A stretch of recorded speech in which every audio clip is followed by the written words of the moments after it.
Je vous raconte une anecdote. Vous allez vous dire, mais le mec il arrête pas. Il lui arrive un truc tous les jours. Et je sais que vous aimez bien quand je vous raconte des trucs comme ça. Je sais que vous vous marrez derrière votre écran. Si ça c'est pas du vol, qu'est-ce que c'est? Regardez ça. Qui se dit bah moi je vais me défoncer pour me payer un appart à Neuilly, ou l'autre qui dit je vais me défoncer pour me payer un cabriolet. Tu vois, l'amende pour non paiement du stationnement à Paris, elle est de 150 €. Je vous jure, c'est un truc de moi. J'ai connu. Salut à tous les amis. Putain, il fait froid. Oh là là, je suis pas fait pour le froid. Je suis à Neuilly là pour.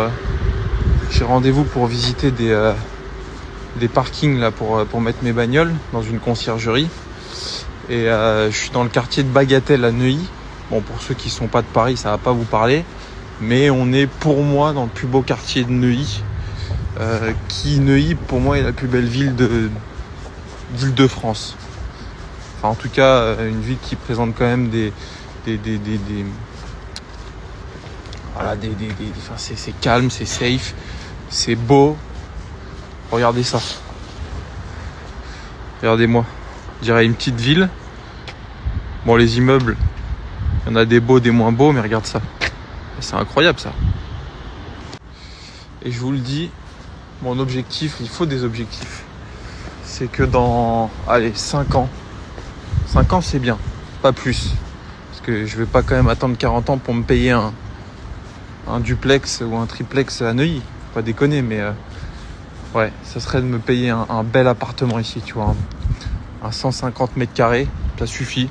Ça sert à rien d'avoir 300 mètres carrés, de toute façon tu les utilises pas.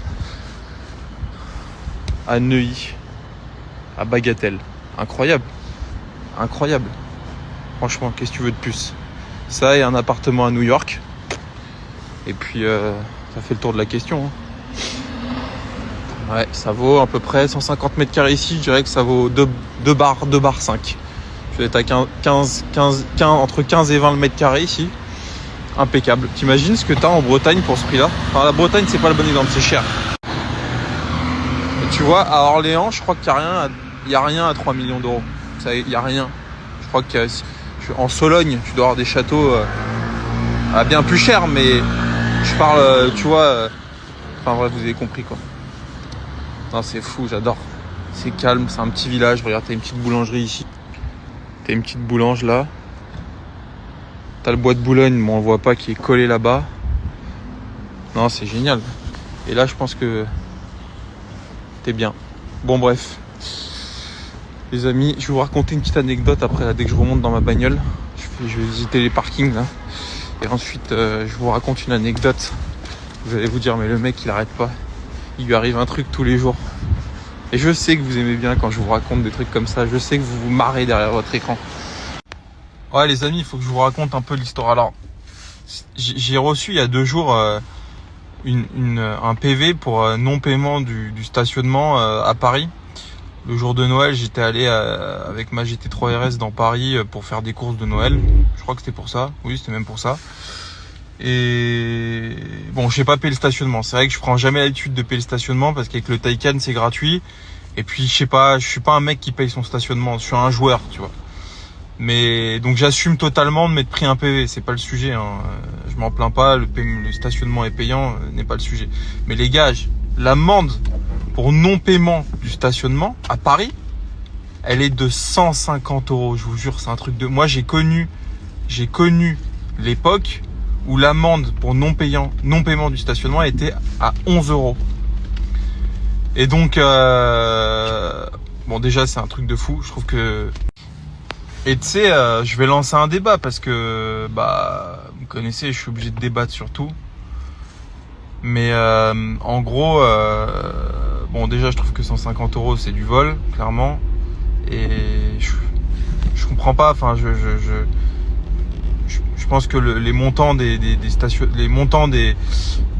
amendes, etc. dans ce qui concerne le stationnement, je pense que c'est les mairies qui les définissent. C'est pour ça que le montant n'est pas le même à Lyon, Bordeaux ou que sais-je. Mais je comprends pas, encore une fois, pourquoi les gens ne manifestent pas contre ces choses-là. On peut pas voler les gens comme ça. C'est encore une fois, parce que l'État décide, enfin l'État, la mairie c'est l'État directement, décide de dire c'est 150 € l'amende, alors du coup on est censé l'accepter, fermer notre gueule. Et le problème c'est que en vrai à ce petit jeu là, demain on nous dit c'est 1500 € l'amende, en fait on va rien dire, on va fermer notre gueule. Eh, je te jure, ce pays je peux plus me le voir. Les gens ils sont d'une lâcheté. Et j'ai envie de créer un mouvement. Je vous jure, j'ai envie de créer un mouvement. Mais moi, je vous le dis, j'ai envie de faire de la politique pour ça, en fait. Parce que j'en ai marre. C'est insupportable. À un moment, c'était 11 €, ensuite 35, ensuite 90, et là, c'est 150 €. Mais putain. Et le pire dans tout ça, c'est que les gens qui mettent les amendes, c'est, vous savez, ces voitures-là, ce qu'on appelle les sulfateuses. Parce que c'est des Renault Zoé ou des Renault Kangoo avec des espèces de radars sur le toit qui roulent dans une rue. Elles flashent toutes les plaques et automatiquement ça met les amendes aux plaques qui n'ont pas d'horodateur payé. Voilà, vous avez compris.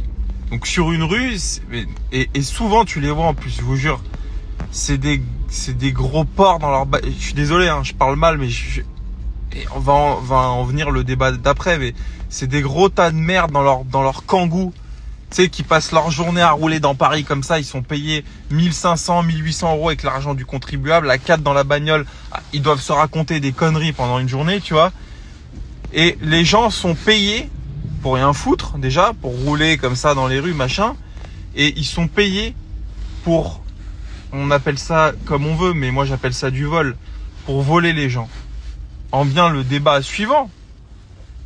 Est-ce que, sous prétexte, parce que vous allez me dire, ces gens-là ont des familles, mais moi je peux pas accepter de faire un métier, même si j'en ai besoin pour me nourrir, par éthique, de faire un métier où mon métier c'est de voler les gens, ou c'est de mettre des amendes parce que un tel n'a pas payé son stationnement. Alors vous me direz, ouais, mais il suffit que tu payes ton stationnement et personne et t'as pas d'amende. Oui, ok, d'accord. Mais en fait, encore une fois, on part du débat que j'ai juste pas payé mon horodateur en fait, et on me donne 150 € d'amende. Si ça c'est pas du vol, qu'est-ce que c'est? Je suis désolé, c'est du vol en bande organisée. Voilà. C'est du vol en bande organisée. Et à côté de ça, je connais des gens qui ont des peines de prison, des peines qui sont condamnés, etc. Alors qu'ils ont fraudé, entre guillemets. C'est relatif la notion de fraude. Vous le savez, moi je suis un mec qui suit dans les règles et tout, parce que j'aime bien rentrer chez moi, dormir sur mes deux oreilles. Mais en vrai, qui est le plus voleur? C'est l'État ou c'est le mec qui juste... peut-être omis de déclarer un truc, peut-être juste gagner en qualité de vie, etc. Alors vous le savez, moi, je suis un mec foncièrement honnête, je vous le dis là, je veux m'acheter un appart à Neuilly, c'est un de mes objectifs, vraiment, je vous le dis.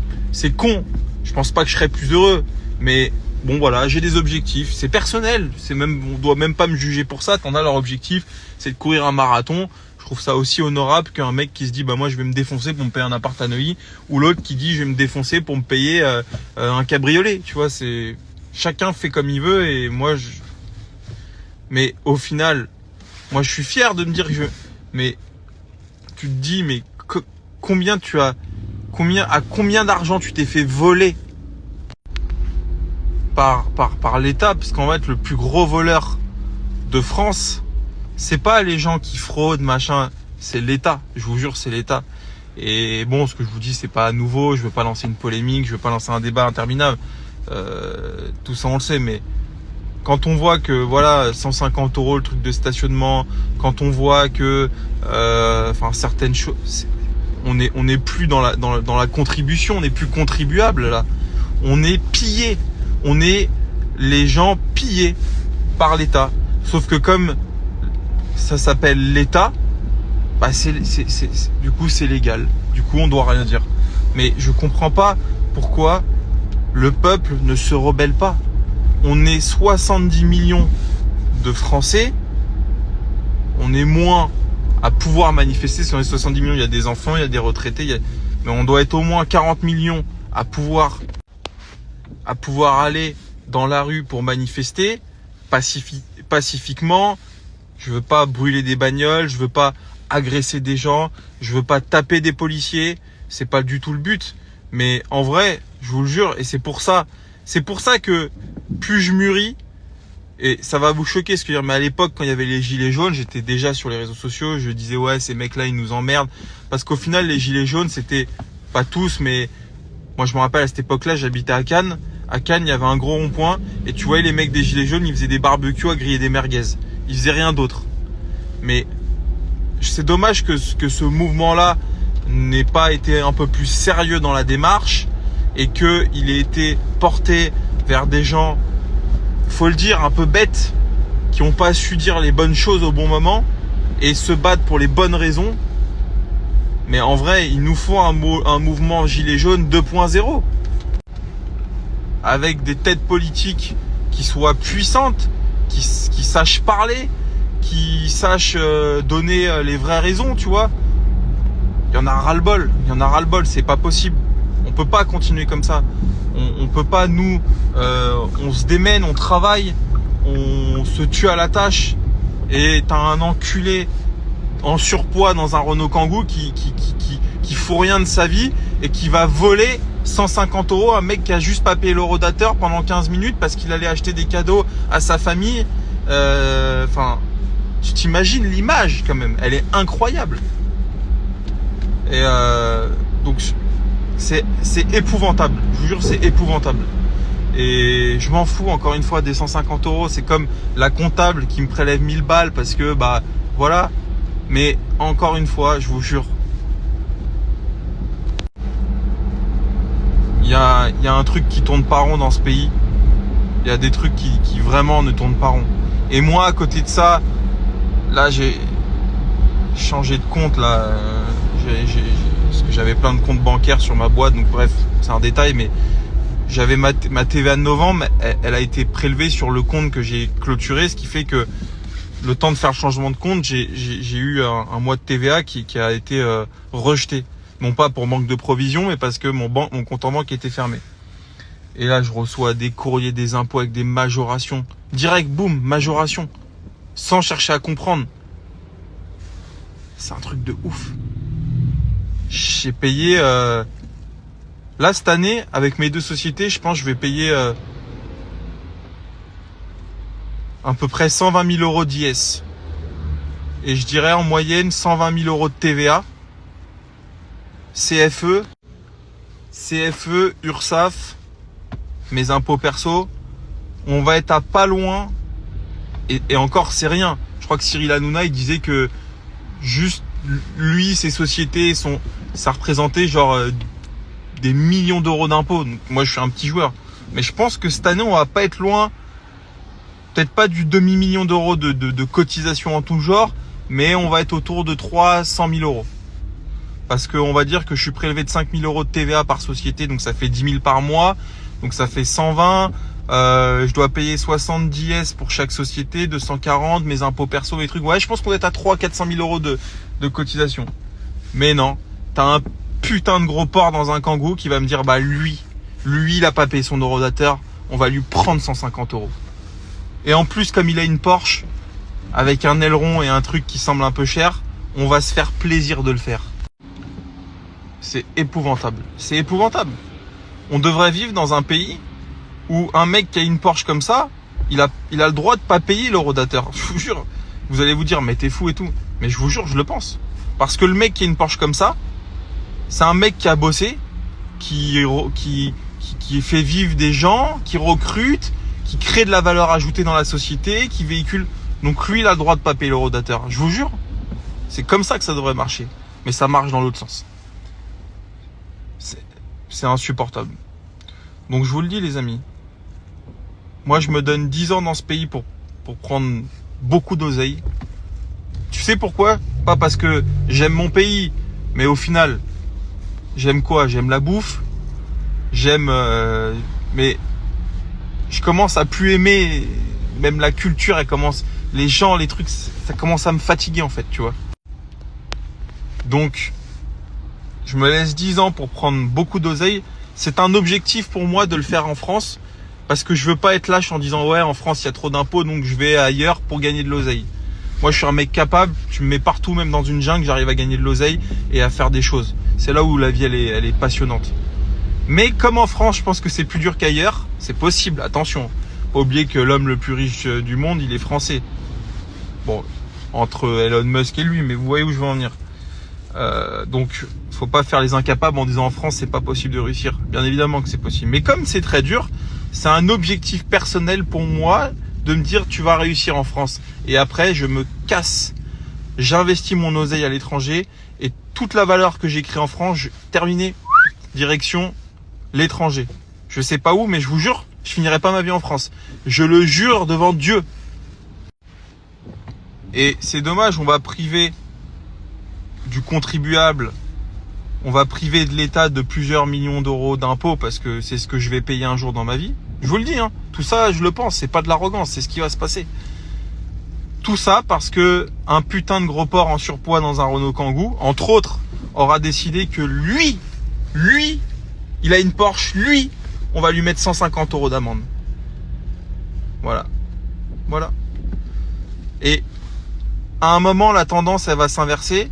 Au lieu de prendre aux gens pour faire fonctionner les administrations, etc., bah on va vouloir prendre beaucoup pour payer ces administrations, mais finalement, ça va faire l'effet inverse. Les gens qui peuvent payer vont se barrer. Et il va rester que les incapables ici. Ceux qui touchent le RSA, ceux qui touchent le chômage, ceux qui ne créent aucune valeur, les gros porcs dans les Renault Kangoo qui font le tour des villes pour prendre des amendes, il va rester que ça dans ce pays-là. Voilà, je vous le dis, il va rester que ça. Et ça, c'est dommage parce que c'est magnifique comme pays. C'est le plus beau pays du monde, franchement. Et je comprends tous les mecs, je te le dis, les mecs qui se barrent à Monaco, qui se barrent à Andorre. Pourtant, Monaco, je pourrais pas vivre là-dedans. C'est une tour de béton, le machin.